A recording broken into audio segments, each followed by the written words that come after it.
मंत्री प्रदीप बड़ सामंत खଣି अंचल गस्त गतकाली मंत्री प्रदीप बड़ सामंत खଣି अंचल गस्त करथिले। सूचना अनुसार काली सर्वप्रथमे खଣି अंचल टिस्को कॉलोनी भितर थिबा गुंडीचा मंदिर को मंत्री ग्रस्त करथिले। श्रीजी को दर्शन सारी प्रसाद सेवन करथिले। परे इफा कर्मचारी बनी मंत्री भेटी निज दुख चढ़ाई। यापर मंत्री उपस्थित 7 वर्ष पर नियमित कर्मचारी दरमा वृद्धि निमंते घोषणा करा। इफा कंपानी वरिष्ठ अधिकारी ललाटेन्दु महापात्र और कर्मचारी प्रतिनिधि सह मंत्री आलोचना कर सारिबा परे गत मार्च मास ठारू 4,000 टंका नियमित वेतन रे मिसाई दियाजिबा सह सहमति होईछि। आलोचना सारी मंत्री कालियापाणी रे थिबा ओम शांति आश्रम परिभ्रमण करथिले। परिशेष खଣି प्रभावित ट्रक मालिक संघर सदस्य मानक सहित विभिन्न विषय रे आलोचना करथिले। Bureau report Odisha digital.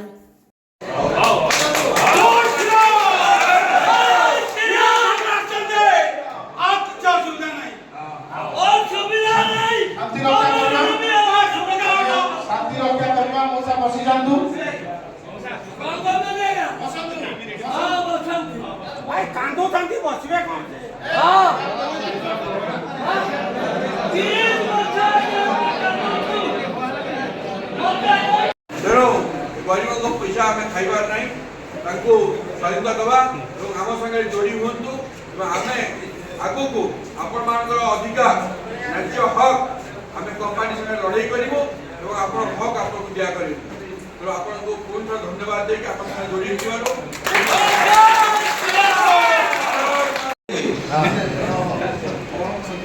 लड़ेंगे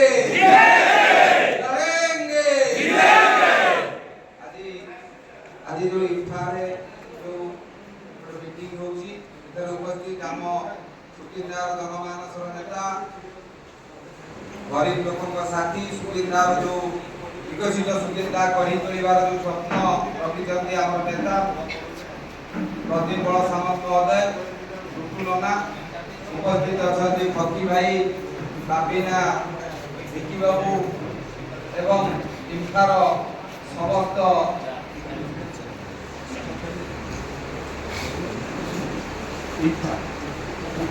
समस्त कार्यकर्ता मान आज गोटे दीर्घ जैसे मौसा कहले गोटे दीर्घ 35 वर्ष पर आज जो